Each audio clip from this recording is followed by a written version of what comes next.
வங்கக்கடலில் நிலவும் ஆழ்ந்த காற்றழுத்த தாழ்வு பகுதி காரணமாக சென்னை, கடலூர் உள்ளிட்ட 7 துறைமுகங்களில் 3ஆம் புயல் எச்சரிக்கை கூண்டு ஏற்றப்பட்டுள்ளது.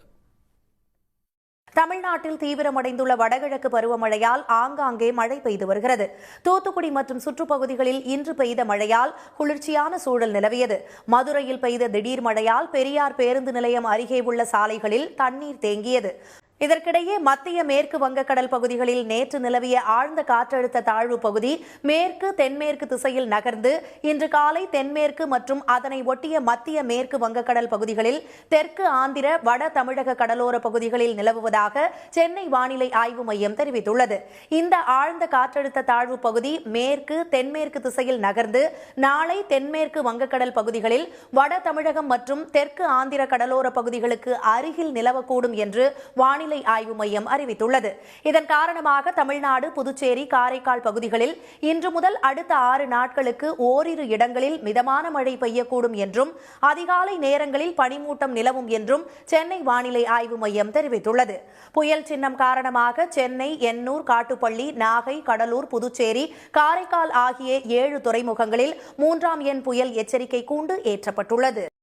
இந்த 45 அரங்குகளிலும் ஒவ்வொரு அரங்கும் ஒவ்வொரு மாவட்டத்திற்குண்டான அந்த மாவட்டத்தின் பாரம்பரிய மற்றும் புகழ்பெற்றிருக்கக்கூடிய அந்த உணவு வகைகள் விற்பனைக்காக வைக்கப்பட்டிருக்கிறது. உதாரணத்திற்கு கோவை மாவட்டத்திற்குண்டான அங்கே புகழ்பெற்றிருக்கக்கூடிய அந்த கொங்கு பிரியாணி, அதே போன்று ஈரோடு மாவட்டம் என்றால் அந்த மாவட்டத்தில் பள்ளிப்பாளையம் சிக்கன் என, திருநெல்வேலி எடுத்துக்கொண்டால் அந்த மாவட்டத்தில் இருக்கக்கூடிய ஃபேமஸாக இருக்க அல்வா உள்ளிட்ட ஒவ்வொரு மாவட்டங்களுக்கும் உண்டான புகழ்பெற்ற வகைகள் உள்ளிட்ட பாரம்பரிய இயற்கை முறையிலான அந்த உணவு வகைகளும் இங்கு விற்பனைக்காக வைக்கப்பட்டிருக்கிறது. இங்கு 150க்கும் மேற்பட்ட அந்த பெண்கள் மகளிர் சுய உதவிக்குழுவினர் சார்பில் இருந்து இங்க அரங்குகள் மூலமாக அமைக்கப்பட்டிருக்கிறார்கள்.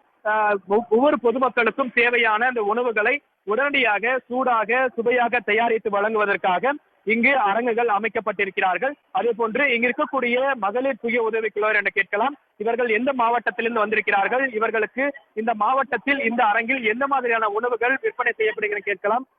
வணக்கம், நீங்க எந்த மாவட்டத்திலிருந்து வந்திருக்கிறீங்க, இங்க என்ன மாதிரியான உணவுகளை நீங்க புகழ்பெற்று வழங்குறீங்க? மாவட்டத்துக்கு பேர் போனது வெத்தலைமே தான். அதனால் நாங்கள் வெத்தலை சூப்பு, வெத்தலை லட்டு இந்த மாதிரிலாம் கொண்டுட்டு வந்திருக்கோம். வாத்து முட்டை பணியாரம், வாத்து முட்டையில் டிஃப்ரெண்டான வெரைட்டிஸ் கொடுத்துட்ருக்கோம். அதே போல் இந்த கொல்லிமலை தான் இந்த முடவாட்டக்கால்லாம் ரொம்ப ஃபேமஸாக கிடைக்கும். இந்த முடவாட்டக்கால்ன்றது எதுக்காக பயன்படுத்தப்படுறோம், எந்த அளவுக்கு மருத்துவ குணம் இருக்குமா? வணக்கம் சார், நான் நாமக்கல் மாவட்டத்துலேருந்து கொல்லிமலையிலேருந்து, என் பேர் பூங்குடி. இந்த முடவாட்டுக்கிழங்கு வந்து பாறை இடுக்கில் வந்து இது வருது. அதனால் இந்த ஜாயின்ட் பெயின், இந்த மூட்டு வலியில் இருக்கிற வலியெல்லாம் தீரும். வயிற்று வலி, கர்ப்பப்பை பிரச்சனைங்க எல்லாமே தீர்க்கும். இதை வந்து நம்ம ஃபேஸ் ரொம்ப இந்த பிம்பிள்ஸ் மாதிரி இருக்கிறது, தேமல் மாதிரி இருக்கிறது, அது கூட நம்ம யூஸ் பண்ணலாம். எல்லா இதுக்குமே நல்லா இருக்குது. அதாவது சுமார் 65க்கும் மேற்பட்ட மகளிர் சுய உதவிக்குழுவினர் சார்பில் இருந்து இந்த அரங்குகள் அமைக்கப்பட்டிருக்கிறது. அதே போன்று சென்னை மட்டுமல்லாமல் சென்னையினுடைய புறநகர் பகுதிகளிலும் இருந்தும், அதே போன்று உணவு பிரியர்கள் என்று சொல்லக்கூடிய அந்த பாரம்பரிய உணவுகள் எங்கெல்லாம் தேடி கிடைக்கிறதோ அங்கெல்லாம் தேடி சென்று உண்டு அதனை ருசிக்கக்கூடிய மிகப்பெரிய பிரபலமான, அதே போன்று பல்வேறு வயதுக்குட்பட்டிருக்கக்கூடிய அந்த பொதுமக்களும் இந்த உணவு திருவிழாவிற்கு ஏராளமானோர் வருகை தந்திருக்கிறார்கள். ஒவ்வொரு ஆண்டும் சென்னையிலும் அதே போன்று ஒவ்வொரு ஆண்டு வெவ்வேறு மாவட்டங்களிலும் இது நடத்தப்படும் எனவும் தமிழக அரசு.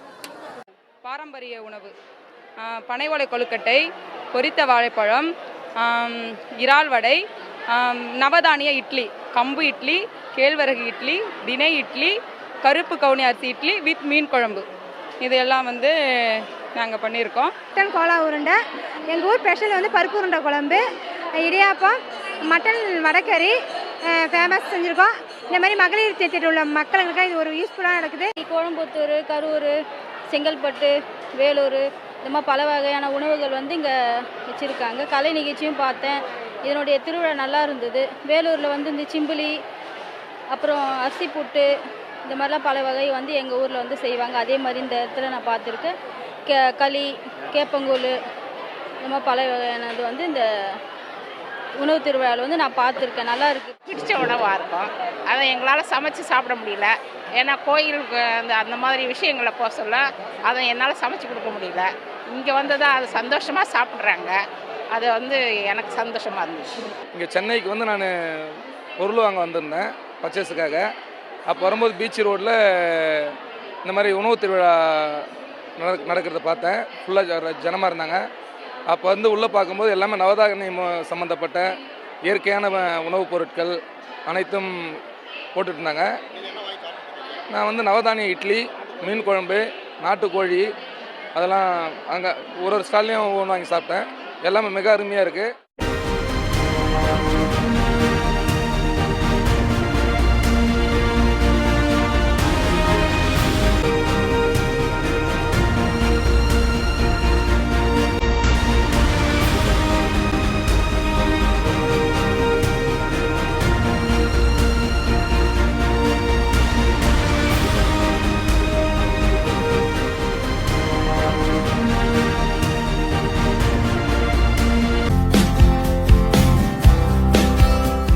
நான் தஞ்சாவூர்ல இருந்து வரேன். குழுவோட நேம் அறிஞர் அண்ணா மகளிர் சுய குழு. என்னோட பேர் பிரவீனா. என்னோட குழு பேர் வந்து தென்றல் சுய உதவி மகளிர் குழு. என் பேரு வித்யா. நாங்க விருதுநகர் மாவட்டம் சாத்தூர்ல இருந்து வாடாமல்லி குரூப்ல இருந்து மகளிர் சுய உதவி குழுல இருந்து வந்திருக்கோம்.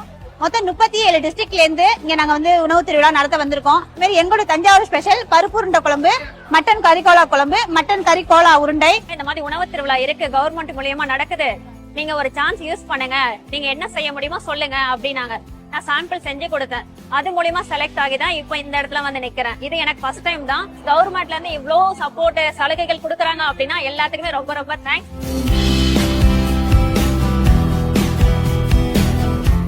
அனைத்து மாவட்டங்கள்ல இருந்து இருக்கக்கூடிய சுய இது குழுக்களை கொண்டு வந்து அவங்களோட திறமையை மேம்படுத்துறதுக்கும் அவங்களோட திறமையை வந்து இங்க இருக்கக்கூடிய அத்தனை மக்களுக்கும் காமிக்கிறதுக்காக இந்த ஒரு செயல்பாடு செஞ்சிருக்காங்க.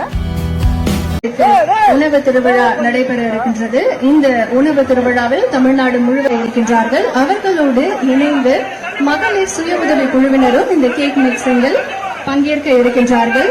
பெண்களுடைய அடையாளத்தை போற்றக்கூடிய வகையிலும் பெண்களுடைய சாதனை பயணத்தை போற்றக்கூடிய வகையிலும் இந்த உணவு திருவிழா தொடர்ந்து நடைபெற்றுக் கொண்டிருக்கிறது. இந்த உணவு திருவிழாவை நம்முடைய மாண்புமிகு தமிழ்நாடு துணை முதலமைச்சர் அவர்கள் தொடங்கி வைத்து சிறப்பித்திருக்கிறார்கள். இப்போது மாண்புமிகு தமிழ்நாடு துணை முதலமைச்சர் அவர்கள் கேக் மிக்சிங் நிகழ்வில் மிகச் சிறப்பாக தன்னுடைய பங்களிப்பை கொடுத்துக் கொண்டிருக்கிறார்கள். இந்த கேக் மிக்சிங்கில் பயன்படுத்தப்படும் பொருட்கள் அனைத்தும் மகளிர் சுய உதவி குழுவினரால் தயாரிக்கப்பட்டது என்பதை மகிழ்ச்சியுடன் தெரிவித்துக் கொள்கின்றோம். நிகழ்ச்சியில் மகிழ்ச்சியுடன் ஈடுபட்டுக் கொண்டிருக்கிறார்கள். இந்த உணவு திருவிழா என்பது சென்னையின் அடையாளமாக இருக்கிறது. சென்னை மட்டுமல்ல, தமிழ்நாட்டில் இருக்கக்கூடிய அனைத்து மாவட்டங்களில் இருந்தும் மகளிர் சுய உதவி குழுவினர் இந்த உணவு திருவிழாவில் பங்கேற்று தங்களுடைய தனித்தன்மையான திறன்களின் மூலம் உணவு வகைகளை அவர்கள் இங்கே செய்து காண்பித்துக் கொண்டிருக்கிறார்கள். இந்த உணவு திருவிழாவின் மற்றொரு முக்கிய நிகழ்ச்சியாக கேக் மிக்சிங் நிகழ்ச்சி மிக சிறப்பாக நடைபெற்றுக் கொண்டிருக்கிறது. இந்த கேக் ஒவ்வொரு நாளும் சமைக்கிறதுக்கு நம்மளே இடம் கொடுத்து தங்க வச்சு அவங்க வந்து இங்க வந்து சேராங்க. கிட்டத்தட்ட 450 சுய உதவி குழுக்களோட பொருட்களை வந்து நம்ம இங்க வந்து இன்னைக்கு சேல் பண்ணிட்டு இருக்கோம். கூடியதுக்கான செலவுகள் நம்ம தான் பண்ணிருக்கோம். அவங்களுக்கு ஸ்டேட் கெஸ்ட் ஹவுஸ்ல தான் நம்ம தங்க வச்சிருக்கோம். கேஸ் சிலிண்டர், தேவையா இருக்கக்கூடிய யூட்டென்சில்ஸ் எல்லாமே நம்ம கொடுத்தோம். திருநெல்வேலி ஸ்பெஷல் வந்து உளுந்தங்களி, இடியாப்பம் சொதி, இந்த மாதிரி பாரம்பரிய உணவுகளை போடுதோம். துணை முதலமைச்சர் உதயநிதி ஸ்டாலின் அவர்கள் வந்து எங்களுக்கு இந்த வாய்ப்பை கொடுத்ததுக்கு ரொம்ப ரொம்ப நன்றி. குழு மூலியமா வந்து லோன் அரேஞ்ச் பண்ணி கொடுத்தாங்க. அது மூலியமா அந்த இன்கம் வச்சு என்னோட ப்ராடக்ட் பண்றதுக்கு, எனக்கு டெவலப் பண்றதுக்கு அது கொஞ்சம் யூஸ்ஃபுல்லா இருந்தது. இப்ப கவர்மெண்ட்ல இருந்து இந்த ஸ்டால் வந்து எங்களுக்கு ஃப்ரீயாவே இவ்வளவு தூரம் ஆர்கனைஸ் பண்ணி கொடுத்திருக்காங்க. இது எங்களுக்கு ரொம்ப ஹெல்ப்ஃபுல்லா இருக்கு. பிரைவேட்ல இருந்து நிறைய பேர் இந்த மாதிரி ஃபுட் ஃபெஸ்டிவல் எல்லாம் நடத்துவாங்க. ஆனா முதன் முறையா பாத்தீங்கன்னா நம்ம தமிழ்நாடு ஸ்டேட்ல கவர்மெண்டே இந்த ஃபுட் ஃபெஸ்டிவல் நடத்துறோம். ரேட்லாம் நார்மல் ரேட்டு தான், அதிகமா இல்ல, கம்மியா தான் இருக்கு. ரொம்ப என்டர்டெய்னிங்கா இருக்கு. ஃபேமிலியோட கிட்ஸோட வந்து அதுவும் இப்போ இந்த ஹாஃப் இயர்லி ஹாலிடேஸ்ல டைம் ஸ்பெண்ட் பண்றதுக்கும் நல்லா இருக்கு. நாங்க வந்து திண்டுக்கல் தலப்பாக்கட்டும், கன்னியாகுமரி நெய்சோரும் வாங்கியிருக்கோம். அந்த குவாலிட்டி ரொம்ப நல்லா இருக்கு, டேஸ்டும் நல்லா இருக்கு. இந்த மாதிரி நாங்க பார்த்தது இல்ல சென்னையில. நாங்க பிறந்து வளர்ந்ததெல்லாம் இங்கதான், இப்பதான் ஃபர்ஸ்ட் டைம் பாக்குறோம். எல்லாமே எல்லாம் ஒரு ஒரு ஊரா இருக்கு. அதெல்லாம் நம்ம ஊருக்கு போக முடியாது, எல்லாமே ஒன்னா கிடைக்குது. வாங்கி எல்லாத்தையும் டேஸ்ட் பண்ணிட்டே வரோம். நாங்க பெண்கள் முன்னேறினாலே நாடு தானா முன்னேறும்னு. பெண்கள் முன்னேற்றம் தேவைதானே, அதுக்கு இவங்க உதவி பண்றது பெரிய விஷயம். பேசுவதால் அவர் திரும்பி வந்துவிட போகிறாரா என்கிற அந்த இயக்கமும் என்னுடைய நெஞ்சத்தை அடைத்துக் கொண்டிருக்கிறது. இந்த 10ஆம் தேதி அவர் மறைந்து விட்டார் என்ற செய்தியை காலை 10 மணி அளவில் என்னிடத்திலே சொன்னார். அதிர்ந்து விட்டேன். எனது மனது உடைந்து சுக்குநூறாகி இருக்கிறது. அவருக்கு எந்த உடல்நல குறைவும் கிடையாது. ஏதேனும் உடல் கோளாறு ஏற்பட்டு அப்படிப்பட்ட ஒரு சூழ்நிலை இருந்தாரா என்பதும் இல்லை. அப்படிப்பட்டவர் மறைந்து விட்டார் என்று சொல்லுகிற போது என்னால் ஏற்றுக்கொள்ளவே முடியவில்லை. கலைஞருடைய அக்கா மகன் சொன்னார்களே, நீதி கட்சியினுடைய தலைவர்களில் ஒருவராக இருந்த சர் A.T. பன்னீர்செல்வம் நினைவை போற்றக்கூடிய வகையில அவருக்கு செல்வம் என்று கலைஞர் தான் பெயர் சூட்டினார். அதேபோல் எனக்கு தங்கை பிறந்தப்போ கலைஞர் அவர்கள் செல்வி என்று பெயர் சூட்டி அப்பொழுதே திருமணத்திற்கான முடிவை எடுத்து விட்டார்கள். அவரை மாமா என்ற உறவு முறைகளை அழைப்பதாக இருந்தாலும் அவரை அண்ணன் அண்ணன் என்றுதான் அழைப்போம். காரணம், எங்கள் மூத்த அண்ணனாக இருந்து அறிவுரைகளை ஆலோசனைகளை அவ்வப்போது வழங்கி கொண்டிருந்தார்கள். பள்ளிக்கூடத்தில் படித்துக் கொண்டிருந்த போது கோபாலபுரத்தில் இளைஞர் திமுக என்ற ஒரு அமைப்பை தொடங்கிய போதும் எனக்கு துணையாக இருந்தவர். எப்படி கூட்டம் நடத்த வேண்டும், எப்படி பேச்சாளர் அழைத்து வர வேண்டும், எப்படி நோட்டீஸ் போடணும், எப்படி போஸ்டர் அடிக்கணும் என்பதெல்லாம் எனக்கு கற்றுக் கொடுத்தவர். அதற்கு பிறகு இளைஞரணியாக உருவாகிய போது அப்பொழுதும் எனக்கு துணை நின்று என்னை ஊக்கப்படுத்தியவர். ஒரு மாநாடு என்று சொன்னால், கட்சியினுடைய பெரிய கூட்டம் என்று சொன்னால், ஏதேனும் கழக நிகழ்ச்சிகள் சொன்னால் நிகழ்ச்சிக்கு போறேன்னா அதை கேள்விப்பட்டு முதல் நாளே என்னை அழைத்து ஒரு சீட்டை கொடுப்பார். என்ன பார்த்தா என்ன பேசணும், எப்படி பேசணும், எந்த பாயிண்ட்ல பேசணும், அதை எப்படி ஏற்ற இறக்கத்தோடு பேசணும்னு பயிற்சி அளித்தவர் எனக்கு. அல்லது அரசு நிகழ்ச்சிகள் நடக்கக்கூடிய அந்த நிகழ்ச்சிகளை நான் கலந்துக்கூடிய அத்துணை நிகழ்ச்சிகளும் நேரடியாக டிவியில அந்த நேரடியாக ஒளிபரப்புகிற அந்த காட்சியை முழுமையாக அதை பார்ப்பார். அந்த நிகழ்ச்சியை முடித்துட்டு நான் காரில் வந்து ஏறுவேன். ஏறின உடனே முதல் போன் அவர் போன் தான், செல்போன் அடிக்கும். அவர் பண்ணாலும் நான் பண்ணிடுவேன். போன்ல சொல்லுவார், இப்படி எல்லாம் பேசுன, இன்னும் இப்படி மாற்றி பேசியிருக்கலாம், இன்னும் இப்படி கொஞ்சம் விரிவாக பேசியிருக்கலாம் அப்படின்னு அறிவுரையெல்லாம் சொல்லுவார். அவர் மறைவதற்கு முதல் நாள் இரவு என்னிடத்திலும் பேசினார். நாளை நான் புறப்பட்டு வரம்பா, சென்னைக்கு வரம்பா அப்படின்னார். வந்தார். உயிரோடு வரல, உடல் மட்டும்தான் வந்துச்சு.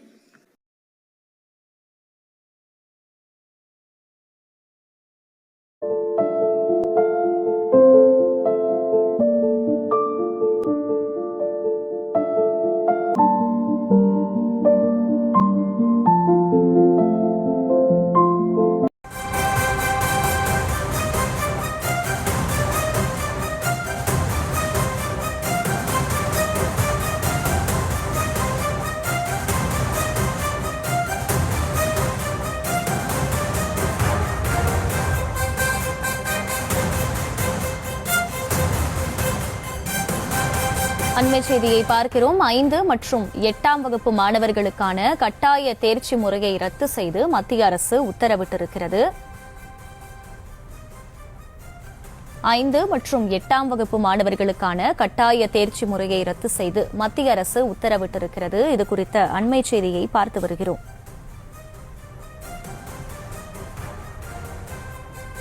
5 மற்றும் 8ஆம் வகுப்பு மாணவர்களுக்கான கட்டாய தேர்ச்சி முறையை ரத்து செய்து மத்திய அரசு உத்தரவு பிறப்பித்திருக்கிறது. 5 மற்றும் 8ஆம் வகுப்பில் தோல்வியடைந்த மாணவர்கள் அடுத்த 2 மாதங்களில் மறுதேர்வு எடுக்க வாய்ப்பு வழங்கப்படும் எனவும், அப்பொழுதும் தோல்வியடைந்தால் அவர்கள் அடுத்த வகுப்பிற்கு செல்ல மாட்டார்கள் எனவும் தெரிவிக்கப்பட்டிருக்கிறது. ஆனால் தற்போது வரை 5 மற்றும் 8ஆம் வகுப்பு மாணவர்களுக்கான கட்டாய தேர்ச்சி முறையை ரத்து செய்து மத்திய அரசு உத்தரவு பிறப்பித்திருக்கிறது. இது குறித்த அண்மை செய்தியை பார்த்து வருகிறோம்.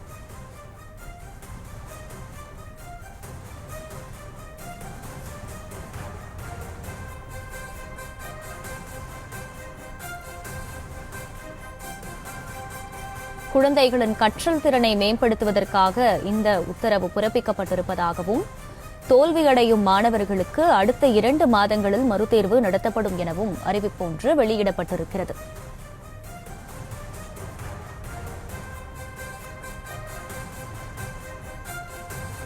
ஐந்து மற்றும் 8ஆம் வகுப்பு மாணவர்களுக்கான கட்டாய தேர்ச்சி முறையை ரத்து செய்து மத்திய அரசு உத்தரவிட்டிருக்கிறது. கூடுதல் விவரங்களை செய்தியாளர் ராஜேஷ் வழங்க கேட்கலாம். ராஜேஷ், வணக்கம். முழு விவரங்கள். அகிலா, வணக்கம். தற்போது மத்திய அரசு ஒரு முக்கியமான ஒரு அறிவிப்பு ஒன்றை வெளியிட்டிருக்கிறது. அதன்படி இந்த கட்டாய கல்வியில் இடம்பெற்றிருக்கக்கூடிய அம்சம் ரத்தாவதாக தகவல் வெளியாகி இருக்கிறது. 5 முதல் 8ஆம் வகுப்பு வரையிலான அந்த மாணவர்களுக்கு இனி கம்பல்சரி பாஸ் என்பது கிடையாது என்ற தகவல் கிடைக்கப்பட்டுள்ளது. தோல்வி எனில் 2 மாதங்களில் தேர்வு நடத்தப்படும். அந்த பரீட்சையிலே அவர்கள் கட்டாயம் வெற்றி பெற வேண்டும். ஒருவேளை தோல்வி அடைந்தால் அவர்கள் மீண்டும் அதே வகுப்பில் தொடர வேண்டும். 5, 6, 7, 8 இது போன்ற வகுப்புகள் எல்லாம் இதற்கு முன்பு அவர்கள் தேர்வு அட்டன் பண்ணாலும் கம்பல்சரி பாஸ் என்பது போலத்தான் இருந்தது. அதாவது 2013ஆம் ஆண்டு முதல் இந்த கட்டாய கல்வி உரிமை சட்டம் அமல்படுத்தப்பட்டு நாடு முழுவதுமே இந்த 1 முதல் 8 வரை படிக்கக்கூடிய மாணவர்களுக்கு அந்த ஃபெயில் என்பதே கிடையாது, தோல்வி என்பதே கிடையாது. அவர்கள் அடுத்தடுத்த வகுப்புகளுக்கு சென்று கொண்டிருந்தார்கள். இது எதற்காக என்றால் இடைநிற்றல் இருக்கக்கூடாது.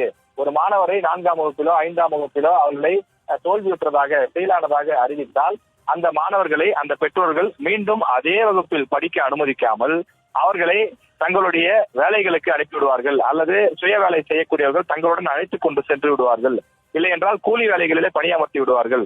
இது போன்ற சம்பவங்கள் இருக்கக்கூடாது என்பதற்காகத்தான் இந்த கட்டாய கல்வி உரிமை சட்டம் கொண்டு வரப்பட்டது. அதன்படி தொடர்ச்சியாக மாணவர்கள் தேர்வு செய்யப்பட்டு வந்தார்கள். இதற்கு விமர்சனமும் கூட இருந்து வந்தது. சில மாணவர்கள் ஆண்டுக்கே 10 நாட்கள் தான் வருகிறார்கள், ஆண்டுக்கு அந்த தேர்வுக்கு கூட வருவதில்லை, அப்படிப்பட்ட மாணவர்களும் நாங்கள் தேர்ச்சி செய்ய வேண்டிய சூழல் இருக்கிறது என்று இருவேறான கருத்துக்கள் வந்து கொண்டிருந்தது. இந்த நிலையில்தான் மத்திய அரசு இந்த முறையை ரத்து செய்வதாக அறிவித்திருக்கிறது. இதற்கு முன்பு 1 முதல் 8ஆம் வகுப்பு வரை கட்டாயம் தேர்ச்சி என்று இருந்த நிலையில் தற்போது மத்திய அரசு 5 முதல் 8ஆம் வகுப்பு வரை அந்த முறை ரத்து செய்யப்படுவதாகவும் இவர்களுக்கு 2 மாதத்தில் ஒரு அந்த துணை தேர்வு நடத்தப்படும், அதில் எழுதி வெற்றி பெற வேண்டும் என்ற ஒரு அறிவிப்பையும் வெளியிட்டிருக்கிறது. அதே நேரத்தில் 1 முதல் 5ஆம் வகுப்பு வரை அந்த நடைமுறை தொடரும் என்று அதை தெரிவிக்கக்கூடிய தகவலாக இருக்கிறது. 5 முதல் 8ஆம் வகுப்பு வரை படிக்கக்கூடிய மாணவர்களுக்கான இந்த கட்டாய கல்வி தேர்ச்சி முறையை ரத்து செய்திருப்பது நாடு முழுவதும் வரவேற்பும் எதிர்ப்பும் தெரிவித்திருக்கிறார்கள். பரவலான விமர்சனங்கள் இதற்கு எழுந்துள்ளது.